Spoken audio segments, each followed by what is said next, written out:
Bermula dari data yang disampaikan oleh Bapak Mahfud MD mengenai dugaan tindak pidana pencucian uang sebesar 349 triliun.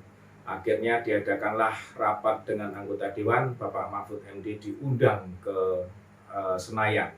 Sobat, bukan hanya Bapak Mahfud MD yang diundang, tetapi ada Menteri Keuangan kita yaitu Ibu Sri Mulyani dan juga Kepala PPATK yang sudah datang sehari sebelumnya. Nah, sobat-sobatku semuanya, dari undangan itu hadirlah Bapak Mahfud MD ke Gedung Senayan. Yang terjadi di situ bukannya membahas dari mana asalnya atau bagaimana langkah selanjutnya mengenai dugaan ini, ternyata di situ justru terjadi perdebatan sengit dan seolah-olah hasil rapat itu kemarin tidak jelas kemana arah larinya dan kemana agenda rapat itu. Sobatku semuanya, di dalam perdebatan itu Bapak Mahfud MD sempat menerima tantangan atau menerima ancaman dari seorang yang bernama Arteria Dahlan yang mengatakan bahwa dia akan melaporkan Bapak Mahfud MD. Nah, sobatku semuanya, Mahfud MD pun tidak kekurangan nyali, dia pun kembali menantang. Dan demikian pula dengan Arteria Dahlan, dia pun menerima tantangan dan dia mengatakan bahwa dia sudah mewakafkan dirinya untuk kebenaran, bahwa dia di situ mengerti semua kebusukan-kebusukan yang ada. Bahkan dia mengatakan jangan kira saya tidak tahu kebusukan-kebusukan di sini. Nah, sobat-sobatku semuanya, kebusukan apa yang ada di dalam Senayan, di gedung yang terhormat itu? Sobatku semuanya, ternyata itu pun tidak berhenti di sana. Dan bola bersambut setelah Arteria Dahlan menyebut nama Benny Harman sebagai anggota DPR RI periode yang lalu bersama-sama dengan dia, yang dimana Mahfud MD mengatakan bahwa periode yang lalu anggota DPR RI pernah terlibat sebuah markus atau makelar kasus. Nah, sobat, karena disebut namanya maka Benny Harman pun tidak bisa menerima hal itu didiamkan saja. Dia pun akhirnya ikut berdebat di situ dan dia akhirnya ikut pula menantang. Sobat-sobatku, Benny Harman dengan jelas mengatakan kepada Arteria Dahlan, jangan kira saya takut untuk membuka.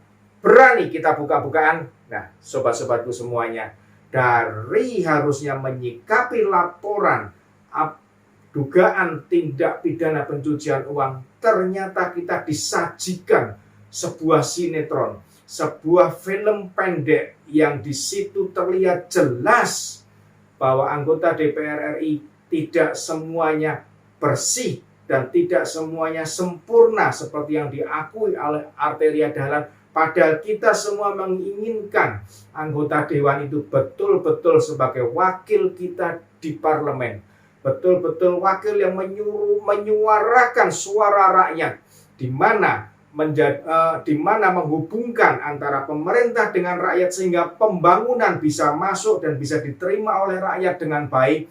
Pembangunan diarahkan untuk membangun rakyat yang sejahtera. Pembangunan diarahkan untuk membangun rakyat supaya rakyat hidupnya makmur. Ternyata kita semua salah terka dan kita semua salah pikir. Karena di situ oleh dua orang ini dikatakan ada kebusukan, ada yang perlu dibuka. Dan di sini jelas kita semua menanti supaya Benny Harman betul-betul membuka apa yang ada di dalam gedung parlemen itu.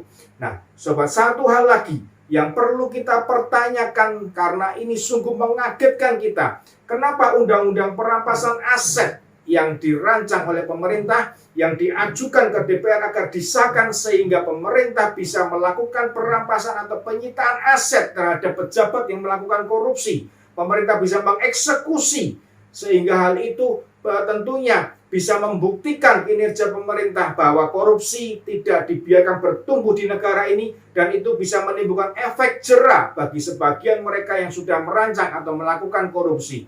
Ternyata sobatku semuanya, kenapa undang-undang itu tidak bisa disahkan? Kenapa undang-undang itu tidak bisa digarap dengan baik dan selesai dengan waktunya? Menurut salah seorang anggota Dewan Perwakilan Rakyat, di situ dikatakan bahwa undang-undang perampasan aset itu diperlukan lobby agar bisa disahkan. Dan lobby-lobby itu bukan di Gedung Senayan, bukan di sini. Dia mengatakan dengan jelas, Republik yang di sini Korea ini semuanya ikut apa kata bosnya. Siapa bosnya? Bosnya tentu adalah para ketua umum partai-partai politik yang selama ini ada dan bercokol di parlemen. Sobat-sobatku semuanya, hal ini sungguh mengejutkan kita semua. Dan Bapak Mahfud MD pun tampak tercengang-cengang sambil terbengong-bengong, sobatku semuanya. Sobat, sungguh apa yang mereka lakukan dari pembusukan, dari buka-bukaan, dan berujung pada ternyata bukan mereka yang berkenan atau mereka yang mengambil keputusan yang bersifat sangat urgent. Bukanlah anggota DPR yang kita pilih, tetapi keputusan itu ada di tangan para ketua umum partai politik yang harus dilobi oleh pemerintah. Lobbynya bagaimana? Itu kita semua belum mengerti dan semua kita tidak tahu. Dari sini, sobat-sobatku semuanya, kita jadi terbuka. Kita jadi melihat bahwa ternyata mereka bukan mewakili rakyat. Bahwa mereka ternyata adalah wakil partai. Mereka didudukkan di situ. Yang mana secara legal mereka dipilih oleh rakyat. Walaupun tidak 100% mereka dipilih rakyat, karena ada di antara mereka yang dipilih oleh kertas merah bernilai 100.000. Sehingga namanya dicoblos dan mereka didudukkan di kursi parlemen di Senayan, dan di situ mereka betul tidak menjalankan amanat rakyat, tetapi mereka bekerja sama. Mungkin mereka bekerja sama dengan seluruh anggota-anggota dewan yang lain, dan mereka pun menjalankan apa kata perintah partai. Apakah seperti ini sebetulnya anggota DPR kita? Itu menjadi sebuah pertanyaan yang membuat saya tidak bisa tidur selama 1 hari kemarin.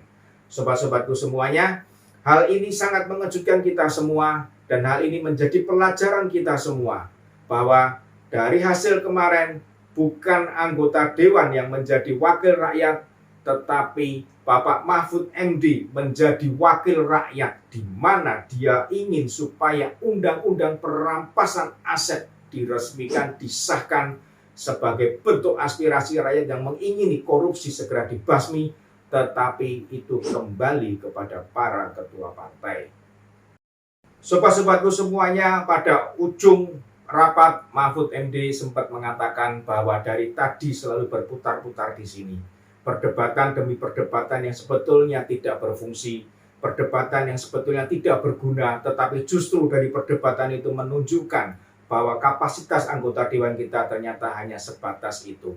Sobatku semuanya, kesombongan demi kesombongan mereka nyatakan, dan keributan pun tak ubahnya seperti seorang anak-anak di sebuah taman kanak-kanak. Seperti apa yang dikatakan oleh Bapak Abdurrahman Wahid, almarhum Bapak Abdurrahman Wahid, yaitu mantan presiden kita, yang sempat berkata bahwa anggota dewan atau gedung Senayan tak ubahnya seperti sebuah taman kanak-kanak. Sobat, apakah ini bukti dari apa yang beliau katakan? Dan jika ini bukti betul-betul terjadi dari apa yang beliau katakan, apakah kita harus berkata, wow, untuk anggota dewan yang terhormat, yang ternyata mereka adalah tak ubahnya sebuah taman kanak-kanak. Setelah melihat kemarin rapat di anggota dewan itu, kita semua merasakan penasaran, dan kita semua tentunya berharap Bapak Mahfud MD bisa membuktikan kebenaran yang dia katakan, bahwa anggota DPR adalah Markus pada periode yang lalu, dan pada periode ini pun beliau mengatakan kemungkinan juga ada. Kemarin beliau tidak mau membongkarnya, dan saat ini sobatku semuanya, marilah kita sepakat, marilah kita satu hati, marilah kita minta kepada Mahfud MD untuk membongkar data anggota dewan yang tidak beres tersebut, sehingga kita semua pada tahun 2024 bisa melihat mana anggota dewan yang brengsek, mana anggota dewan yang perlu kita pilih, dan mana anggota dewan yang perlu kita singkirkan, sehingga mereka pada tahun 2024 tidak terpilih lagi untuk menduduki kursi di Senayan. Sobatku semuanya, kepada Bapak Mahfud MD, satu kata, bongkar! Thank